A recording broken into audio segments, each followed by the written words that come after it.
In the previous session, we successfully created the config server service and we deployed it successfully. So in this video, let us create the service definition for the book service. So let us create.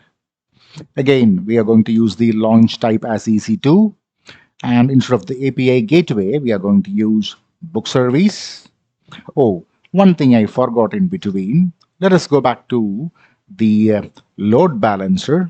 If you remember, when we created the API gateway task, we gave two environment variables. One environment variable was pointing to the config server.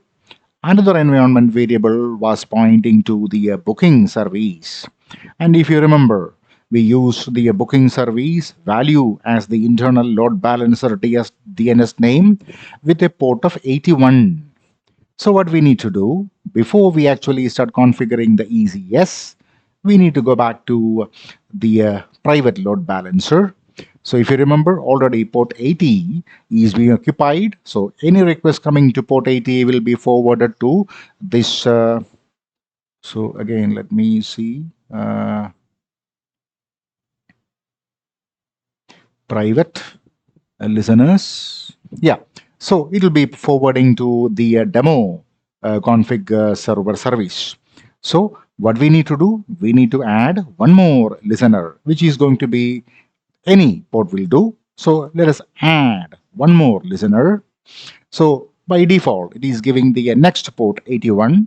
So let us accept that.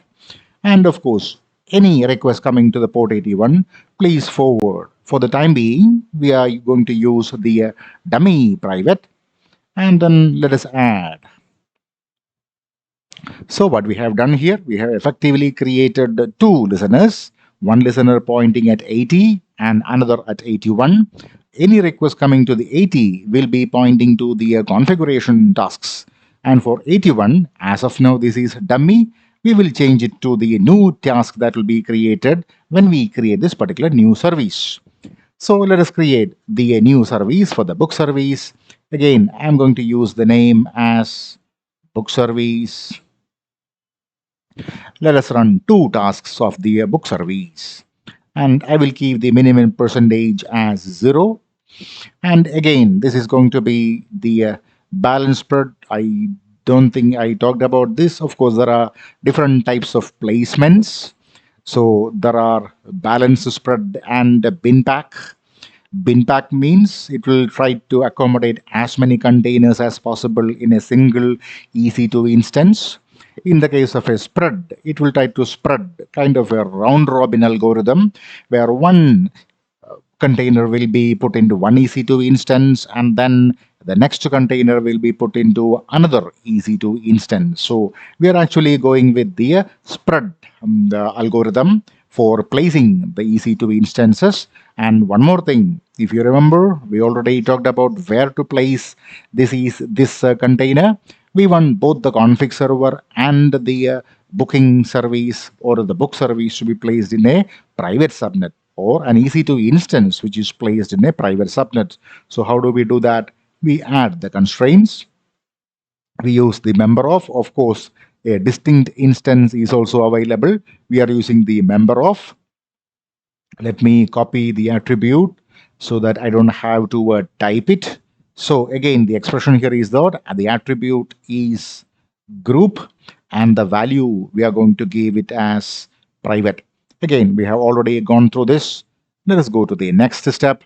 Next step is where we are going to create or use the application load balancer. So again, we are going to use the private load balancer, which is an internal facing load balancer.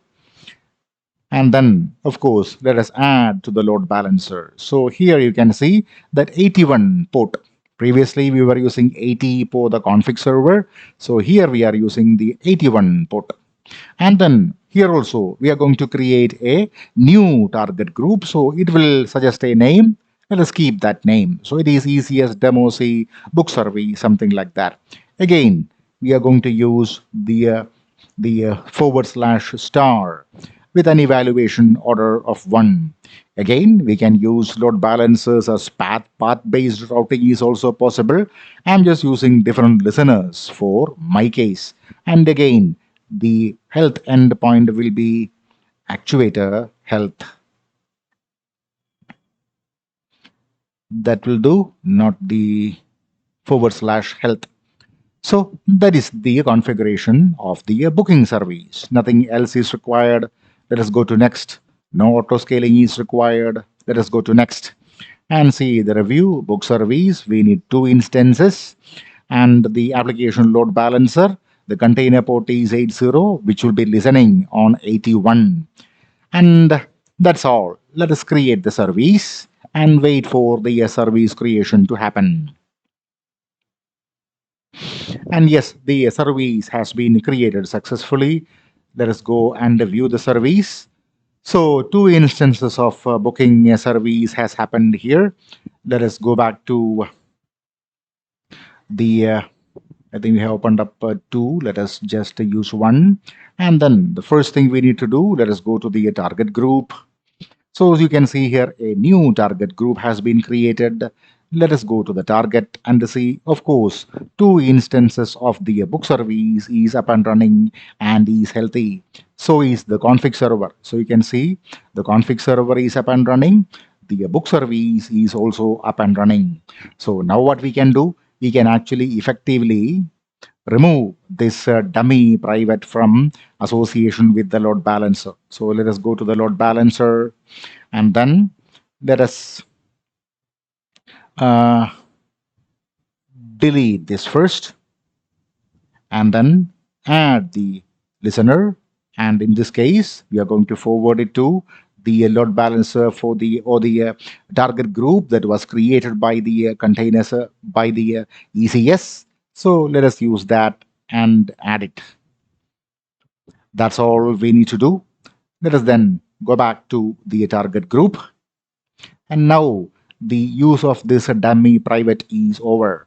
So let us delete that particular target group. Of course, we'll be deleting this dummy public also very soon once the API gateway. So again, I want to recheck whether everything is working. Yes, the book service 2 instances are running and they are healthy, meaning any communication going through the internal, the load balancer. If you remember, this particular load balancer, if it is 80, it will be taking this particular target group, the config server, and communicating with the Spring Cloud config server. And if you are going through the 81 of this particular load balancer, it will be using the target group of the book service and communicating with the book service. But again, we are using internal. These 2 services are running inside private. So there is no way we can actually access those things. If you want to see whether this has been really put into a private subnet, you can click on this particular instance ID. And of course, if you click on it, you can see that, of course, see here, there is no public IP for this particular EC2 instance, meaning this has been put into, and you can see it is 192.168.4.9, which I know personally that this is the IP address that I gave for that private subnet. So that's how we have deployed 2 services successfully, the config server and the book service.